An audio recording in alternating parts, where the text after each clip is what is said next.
Hello and welcome to your Recipe for Financial Success with me, Emma, and my colleagues Becky and Julie. In each episode, we'll be bringing you a list of ingredients to help you cook up a storm and master methods to finesse your finances. We'll be helping you expand your repertoire and hopefully teach you a few new skills along the way. So, clear the counters and get your mixing bowls ready for today's recipe. Let's get started. Thanks for bringing those cakes into the office yesterday, Emma. They were really lovely. I actually had one for my breakfast this morning. Ooh, nice sweet treat in the morning. It was a very nice sweet treat. Nice with a cup of coffee. So instead of 11sies, you've had 8sies, 9sies and 10sies? Exactly, yeah. I thought my jeans were feeling a little bit tight, and now I know why. I'm sorry. Have you been making anything else this week? Actually, I've been working on a train birthday cake for my nephew this week, so... Ooh. I can't tell you what it's going to look like yet, though, because it might be an absolute disaster, so we shall wait and see. Oh, no. A train wreck by any chance? Quite possibly. Ba-dum-bum. That was bad, Becky. Hopefully the podcast can only get better from here. I'm sure it will. And I think that leads us to move swiftly on. Becky, would you like to introduce today's episode? Of course, Julie. So in today's episode, now we've got the train discussion out of the way, we're going to be talking about a staple in any financial cookbook, which is pensions. Okay, Emma, let's start off with the real basics. What is a pension? In really, really simple terms, a pension is a tax-free savings account which would be used to produce an income when you do actually retire. You can have a pension from any age. Yes, I even mean you can pay into a pension for a child, and you can keep paying into it until you reach the age of 75. But actually keeping it even more simple, today we're actually going to be talking about money purchase pensions. Whoa, Emma, I thought you said simple. What's a money purchase pension? So believe it or not, it's the simplest pension of all the different types of pensions. Basically, it can change with the stock market, so it will rise and fall, similar to any type of investment, but it's not based on how long you've worked somewhere or the amount that you earn. So it's based on how much you put into it. So basically, the more you pay in, the more you're eventually going to get out of it. Okay. So how much do you have to pay into a pension then?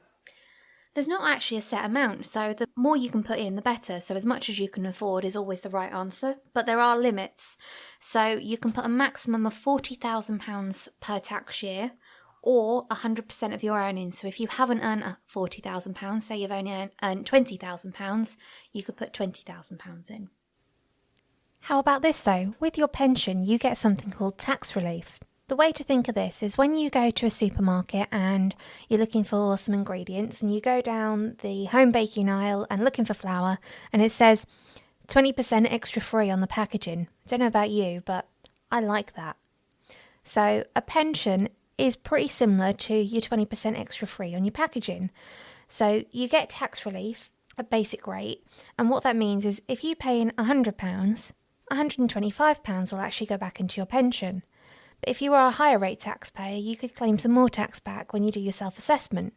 Okay, so let me just think that through, make sure I've got that right in my own mind. So if I'm paying £60 a month into my pension, what we're really saying is that £75 a month is actually going into it? That's exactly right. Okay, I get that. Cool. Earlier on, you said there was no set amount to go into your pension, but I have to pay a fixed amount into my pension each month. So how does that work? So I'm guessing, I could be wrong here, that your pension is probably one through work? Yes, it is, yeah. So I would assume that that's probably an auto-enrolment scheme that you have.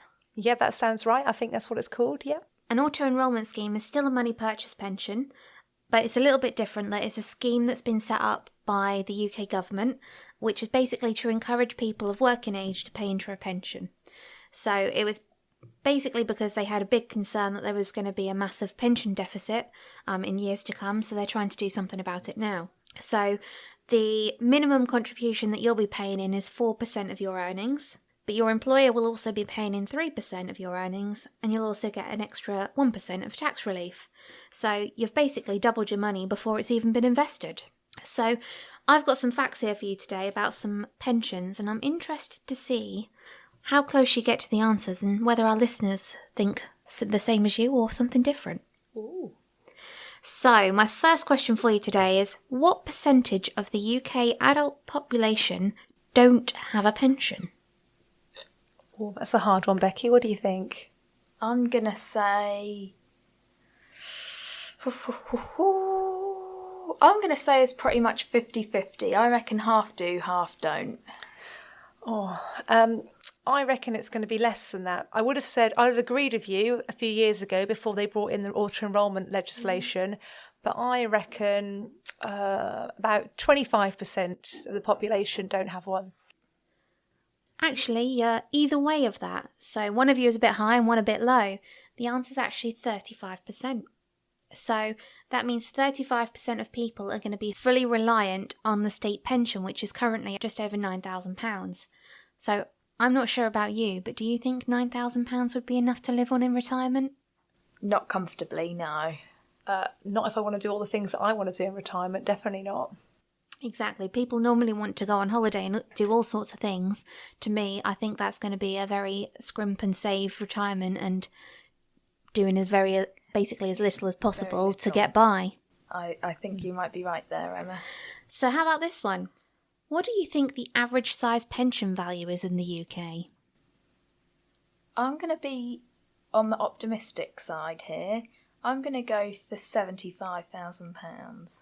How about you, Julie? Oh, I think that's a little bit too optimistic for me. I would say it's quite a hard one. I'm going to go for about £40,000. Surprisingly, you're both too high on this one. Oh, blimey. That's not very promising. I was way out then, hey? Definitely. So the average size pension value is £21,441.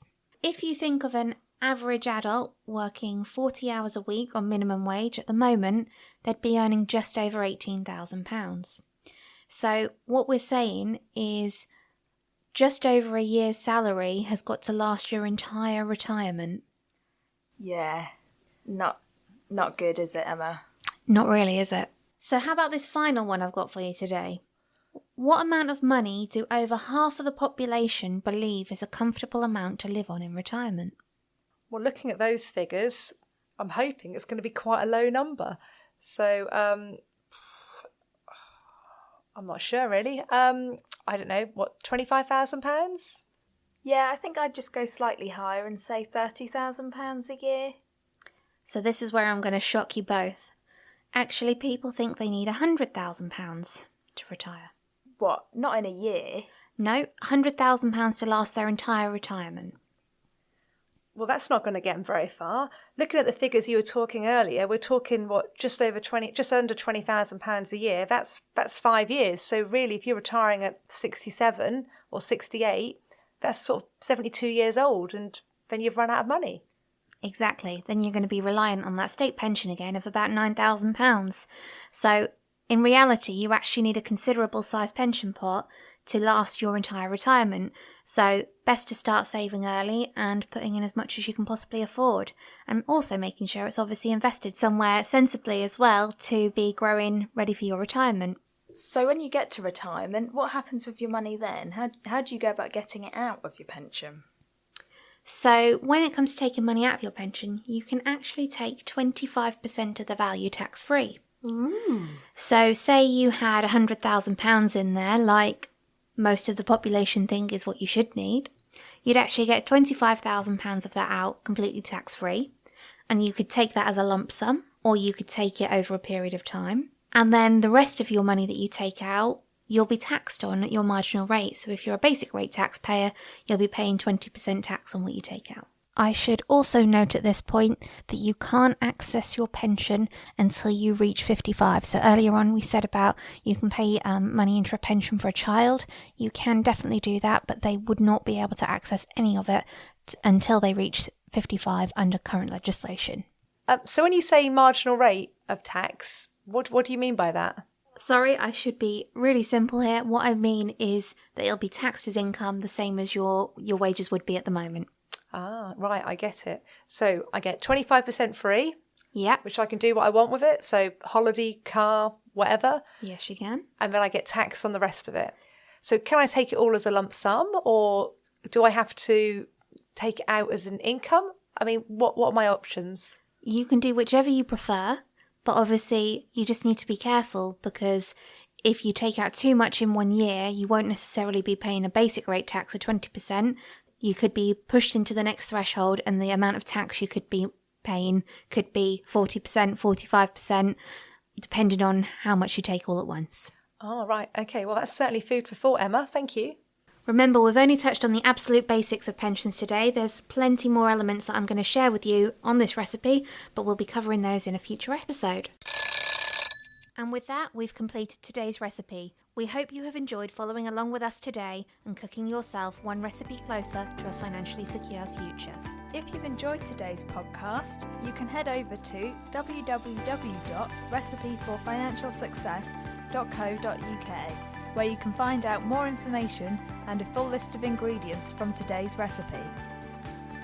For more hints, tips and tasters, find us on Facebook at Your Recipe for Financial Success. If you'd like to get more involved, share your own experiences and learn from a friendly community on a similar journey to you, why not join us in our new Facebook group, The Money Compass, where we will support you to navigate your way to financial success. Thank you for listening and see you next time.